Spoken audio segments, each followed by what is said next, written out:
লিডুৰ পেট্ৰল ডিপোত পেট্ৰলৰ সলনি ওলাল পানী। পেট্ৰল ডিপোত তেলৰ সলনি পানী ওলোৱাৰ নতুন ঘটনা নহয়। তিনিচুকীয়া জিলাৰ লিডুৰ ইণ্ডিয়ান অইলৰ মাকুম মটৰ্ছ নামৰ পেট্ৰল ডিপোত পেট্ৰলৰ ঠাইত ওলাল পানী।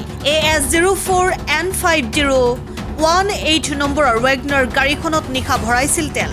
গাড়ীখন মঙলবাৰে 3 কিলোমিটাৰ যোৱাৰ পিছতে বিকল হৈ পৰে। গেৰেজত পৰীক্ষা কৰাৰ অন্তত পেট্ৰলত পানী মিহলি হৈ থকা কথা ওলাই পৰে। পূৰ্বেও এই ডিপোত এনে ঘটনা ঘটাৰ উদাহৰণ আছে। আন দুজনমান লোকেও একেই অভিযোগ উত্থাপন কৰে। অসম জাতীয়তাবাদী যুৱ ছাত্ৰ পৰিষদৰ তিনিচুকীয়া জিলা সমিতিৰ সাধাৰণ সম্পাদক কাঞ্চন বৰাৰ নেতৃত্বত এটি দল উপস্থিত হৈ সমগ্ৰ ঘটনাৰ তদন্তৰ দাবী জনোৱাৰ লগতে এক লিখিত অভিযোগ লিডু আৰক্ষী চকীত দাখিল কৰে।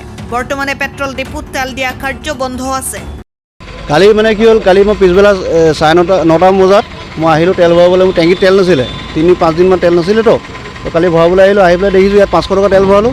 তেল ভৰাই কালি আধা ঘণ্টাৰ পিছৰ পৰাই মোৰ গাড়ীয়ে পিক আপ নোলোৱা হ'ল। এক্সেলেট নহয়, গাড়ী ৰখি ৰখি যায়, আপত উঠিবও নিবিচাৰে। তাৰপিছত আহি পেলাই মই 9:30 10টা বজাত 11টা বজাত গাড়ী ৰাখি পেলাই এতিয়া মেকানিকক মাতিলোঁ। মেকানিকে তেল উলিয়াইছে, তেলৰ পৰা গোটেই সমস্ত পানী, আধাতকৈ বেছি পানী পেট্ৰলত। তো এতিয়া মেকানিকে কৈছে এইটো ইঞ্জিনৰ ভেল্ভ উৰি গ'ল বোলে। তুমি কোনটো পেট্ৰল ডিপো? এইটো আপোনাৰ লিডুৰ যিটো পেট্ৰল ডিপো, তাৰপৰা ইয়াৰ সমস্ত ইয়াত ইমানখিনি তেল আছে, ইমানখিনি পানী আছে। তো এতিয়া মোৰ এইখিনি খৰচ কোনে দিব, মোক এতিয়া সেইটোৱে মই বিচাৰিছোঁ ইয়াত। এতিয়া মই ইয়াত আহি পেলাই সুধিলোঁ পেট্ৰল পাম্পৰ যিখিনি মেনেজাৰ আছিলে, তেখেতক কৈছোঁ। তেখেতে কৈছে বোলে এতিয়া ইথানল আছিলে, ইথানলৰ বোলে পানী মিক্স হ'লে এনেকুৱা হয়। মোৰতো গাড়ী মই আজি আপোনাৰ 6-7 মাহৰ আগতে মই তেল ইঞ্জিন অইলৰ পৰা টেংকিলৈকে চাফা কৰিলোঁ। চাফা কৰাৰ পিছত এতিয়া সিহঁতে কৈছে যে এইটো বোলে তেল বোলে এইটো পানী মিক্স আছিলে টেংকিত। এতিয়া সিহঁতে সমস্ত ভুল আকৌ মোৰ গাড়ীখনকে উল্টাই দি দিছে। তো সিহঁতে কৈছে বোলে কালি বোলে আপুনি তেল ইয়াত ভৰালে, কালি আপোনাৰ পেট্ৰল পানী আছিলে কাৰণে এতিয়া বোলে পানীত হৈ গ'ল। তো এইবোৰ আৰু এই তেল ডিপুটো মানে ইমানেই ল'ৰাকেইটা ইমানেই সিহঁতে মানে যদি কেছ নিদিয়ে সিহঁতে তেল নভৰে, কেছ দিব লাগিব ৰাতি। কালি মোক সুধিছে বোলে আপোনাৰ কেছ আছে নাই, মই আছে কৈ থাকিলোঁ। কি লাষ্টত মোৰ কেছ নাছিলে, মই আকৌ ATM কাৰ্ড দিছোঁ। ATM কাৰ্ডত সিহঁতে ল'বলৈ নিবিচাৰে ইয়াৰ যিটা ল'ৰা।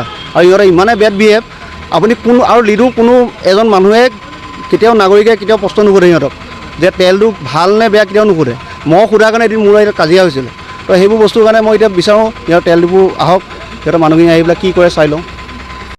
এজন গ্ৰাহকে পেট্ৰল তেখেতে ভৰাইছিলে পেট্ৰল ডিপোৰ পৰা, আৰু তেখেতৰ গাড়ী বিকল হৈ পৰা বুলি আমি জানিব পাৰিছোঁ। আৰু অভিযোগ উঠিছে, আৰু দীৰ্ঘদিনীয়া অভিযোগ লিডু পেট্ৰল ডিপোৰ বিৰুদ্ধে দীৰ্ঘদিনীয়া অভিযোগ আছে।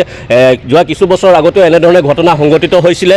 গতিকে এই যি পেট্ৰল ডিপোৰ মতালি পেট্ৰল ডিপোৰ গ্ৰাহকৰ ওপৰত যি ৰামটাঙন সুধাই আহিছে, তেখেতসকলে ভেজালীকৰণ কৰিছে আচলতে তেলৰ। ইয়াৰ বিৰুদ্ধে কিন্তু মাৰ্ঘেৰিটা যি যোগান বিভাগ, এই যোগান বিভাগটো আচলতে আজিৰ তাৰিখত বগাহাতীত উপনীত হৈছে। এই যোগান বিভাগৰ উচ্চ স্তৰৰ বিষয়াসকলৰ এই পেট্ৰল ডিপোৰ স্বত্বাধিকাৰসকল গোপন মিতিৰালি থকাৰ বাবে এনেধৰণে ঘটনা সংঘটিত হ'ব লৈছে। গতিকে আমি স্পষ্ট ভাষাৰে অভিযোগ কৰিছোঁ, এই পেট্ৰল ডিপোৰ যেতিয়ালৈকে উচ্চ পৰ্যায়ৰ তদন্ত নহয়, জিলা প্ৰশাসনে যেতিয়ালৈকে উচ্চ পৰ্যায়ৰ তদন্ত নকৰে, এই পেট্ৰল ডিপো কিন্তু বন্ধ ৰাখিব লাগিব।